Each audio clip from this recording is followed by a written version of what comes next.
Well, Sean, James, so excited to be talking to you. We'll be getting into Marvel's Iron Man and his awesome friends. But before that, here at Bionic Buzz, we're all about people's passions. I want to know where your passion for storytelling and creating came from that led you on this amazing journey. Let's start with you, Sean. Yeah, wow. I mean, for me, I, you know, picked up comic books at kind of the perfect time. It was like that early 90s era when they had that big X-Men relaunch, the Jim Lee covers and all that kind of stuff. That was like that period was when I really jumped in like pretty hardcore into comic books, so that was great. But like I've always been a fan of cartoons. I've always been a kid that, you know, instead of paying attention in class, I was looking out the window and doodling cartoons. Like that was me. And watching movies all the time and like everybody else. Like I'm a geek just like everyone else. So to be in the position that I'm in, when I was a kid, I never thought that actual people put like cartoons and stuff together and just like, you know, you sort of follow a dream and it takes you to these opportunities. And, you know, someone's like, hey, you want to work on an Iron Man show? And you're like, wait, like I can do that? Like that's a real thing that someone can aspire to? But yeah, like it's just, you know, as far as inspiration goes, it's everything. It's everything that we consider now like nostalgic. You know, like all this stuff, 80s, 90s, even before then, just like it all applies, and it all applies in how we think and how our sense of humor is formulated, and it's so much a part of our DNA. Yeah, Awesome. for me, like similar to Sean, animation was it for me. As a young kid, I didn't want to watch live action. If somebody was watching live action, I was like, no, I'm not doing this. I'm not doing this. And like as an adult, I've grown to love live action and all that stuff. But it was animation for me. That was it. You know, specifically like the Disney feature films were really formative for me growing up. And you know, surprisingly, my family is not a big pop culture. They're not big movie people. They don't do any of these things. So I did not know that Batman was a thing until I was about 9 and Batman the Animated Series came out. And I thought I was the first one to discover it. And I went to school and I was like, do you all know this Batman character? It's so cool. Like, have you seen the show? And everyone's looking at me like, because like the Tim Burton Batmans had just come out, right? So everybody knows knows it. And I thought I was like, I just discovered this thing. And through that, I discovered comic books. I'd never even known what a comic book was.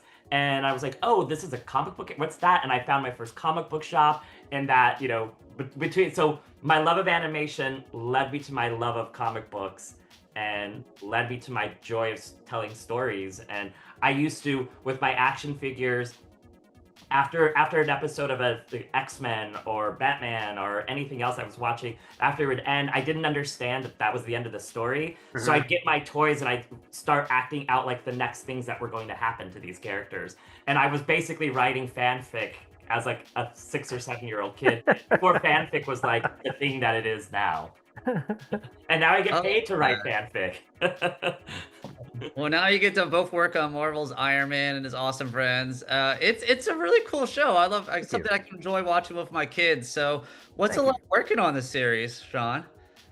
It's phenomenal. I mean, you know, it's again, like we've geeked out a little bit already, but it's a blessing, and it's just surreal that we get to be the ones responsible for introducing Iron Man to a whole new generation of audiences.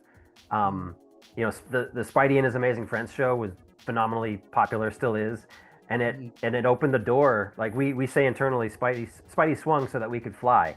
But like because of that show, like we have this opportunity and this continuing relationship with Marvel and Disney Junior to, you know, to again expand the Marvel characters for a new audience and create some new worlds. And so when you're approached with that opportunity, like when someone says, hey, we're doing an Iron Man show, would you like to be on it? Like, bring the person in right now who's going to be like, no thanks, like that's not for me. Pass. Pass.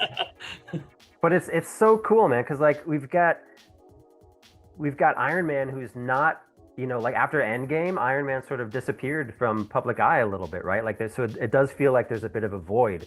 And I can't say that was specifically timed, but it's just kind of like so much about this show. It's just one of those pieces that have fallen into place rather wonderfully, where it's like, yes, now there's an opportunity to introduce Iron Man to a bunch of, you know, little ones, and when they're old enough to watch the MCU stuff, they get to like be like, wait a minute, this is like that awesome cartoon that James and Sean and that all those people made when I was 2 years old. Like that, now that's, I get it now. And so like it's cool to just sort of be a part of the legacy and to be a small part of just like this weird connective tissue that it's almost like it's the Force, right? Like just Marvel existence. It's just become this fabric that bonds us all and it ties us together and it unites us all. And it's awesome being just like even a small part of that. Yeah. Sean would always, in the middle of a writer's room, just kind of like stop everyone and be like, do we have the coolest job or what? And that's like, it really was, because I was talking about my creativity as a kid, but that's kind of what we do now. I always say, these are the coolest toys, like Marvel characters are the coolest toys in the toy box. Mm-hmm. And they've just been like, hey, we've poured all these characters out on the floor, and we as the creators with our writing team and our amazing partners at Atomic, we're like, okay, how do we want to make Ultron fight Iron Man in this episode? And ooh, what if Black Panther's there? And ooh, what if we like, and so just like it's kid-like, right? It's kid-like fun and that energy. And that to me, being able to play like that every day, it really is play. Yeah. That has been the highlight behind the scenes, and also just the collaboration with everybody we get to work with. Like, I'm so eternally grateful that I'm partnered with Sean on this project, because he's just been, we've just been like best buddies and from the very beginning. And we've been being able to like do that with our whole team, with our writers, with our amazing director, Michael Dowding. Everybody, we're just having fun. Mm-hmm. And I really, really think, I believe it's come across on the screen. Like the fun is there. Yeah, absolutely. Yeah, it's a lot of fun to watch. The one character I really think that steals the scene is Ultron, who's voiced by Tony Hale, who just voiced Forky in Toy Story 4. I really love the episode where Bluth. Yeah.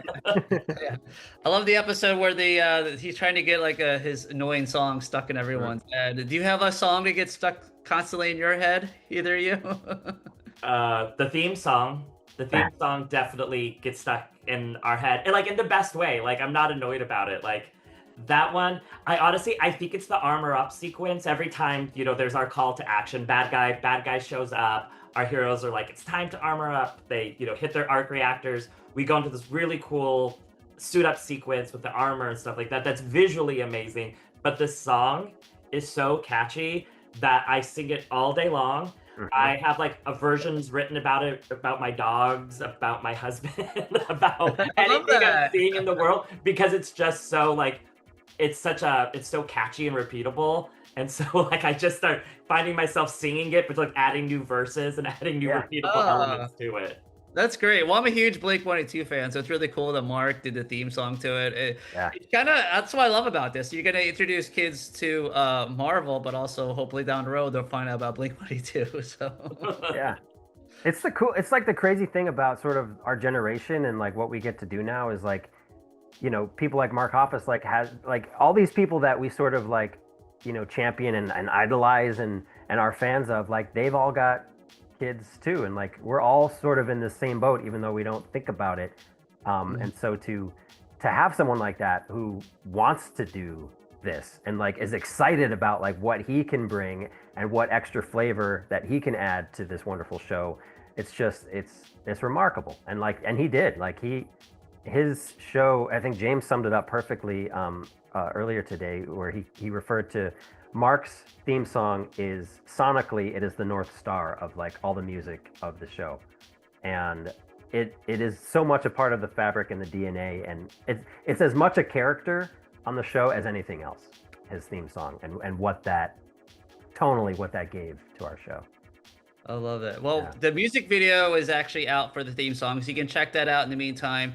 Marvel's Iron Man is Awesome Friends. It's going to drop August 11th on Disney Junior. You can also see it the next day on Disney Plus. Thank you both. Keep taking your time to talk to me, and keep up the amazing work, my friends. Thank you so Thanks much. so much, Steven. So great chatting with you.